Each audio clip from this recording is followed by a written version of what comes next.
It's very hard for us to stay in the moment for a long time. No matter how much we meditate, it's pretty hard to do that.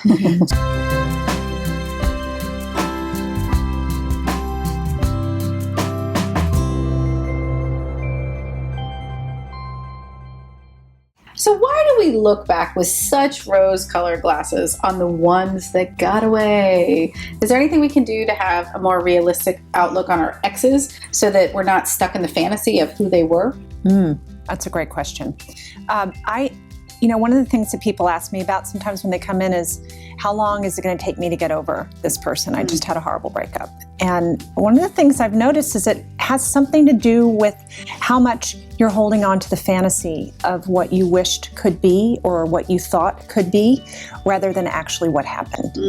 And it's totally natural to do that because it hurts to have a breakup. And I think it's a place we all go to sort of soothe ourselves, to the highlight reel, if you will, of all the good times. But what I find it slows us down in terms of moving forward because we keep getting stuck in something that isn't real. And that causes anxiety. That causes sort of a sense of, I don't know what's wrong. I can't get over because I keep wanting that. The more we spin it in our mind, the more we want that. And of course, if it's not reality, we can't have it. Right. So it's really it's tough. It's very hard for us to stay in the moment for a long time. No matter how much we meditate, it's pretty hard to do that. So we either go to the future or we go to the past. And we're pretty much also a future-oriented species, I think.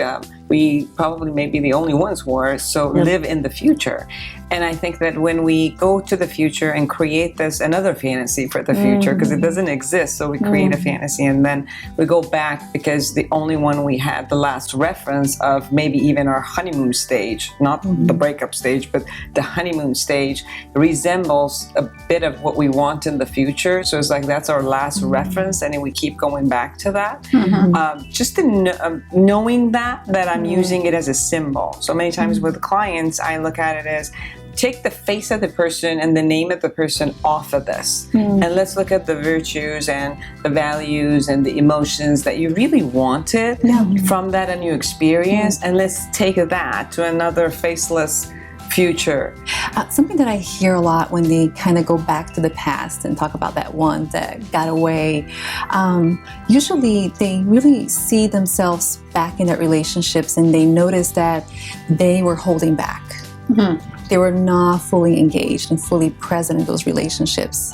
And then after a while, they kind of look back and they might be living like a difficult moment in their lives. And they kind of look back and notice like, I wasn't there. I wasn't fully there.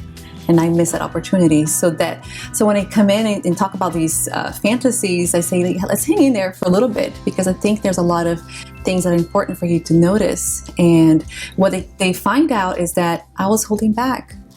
I was not allowing myself to kind of really put both feet in and be engaged in this relationship. So can I ask the group a question? Would it be of any value to make up a different fantasy? The one that shuts the door. I mean, we do have this brain that can fantasize too much. There was this one man years ago who, every time I looked at him, I was over the moon. But he was in business, and there was no way I was ever going to come near him, ever. And there was no way. And I fantasized that he also felt the same way. But the bottom line is, I began to say, okay, Helen, enjoy this by yourself. Just go lie down and enjoy the feeling of this intensity by yourself. I mean, just learn to enjoy it by yourself and then move on. But I wasn't deep into it. We do that with celebrities, don't we? Yeah. What's yours?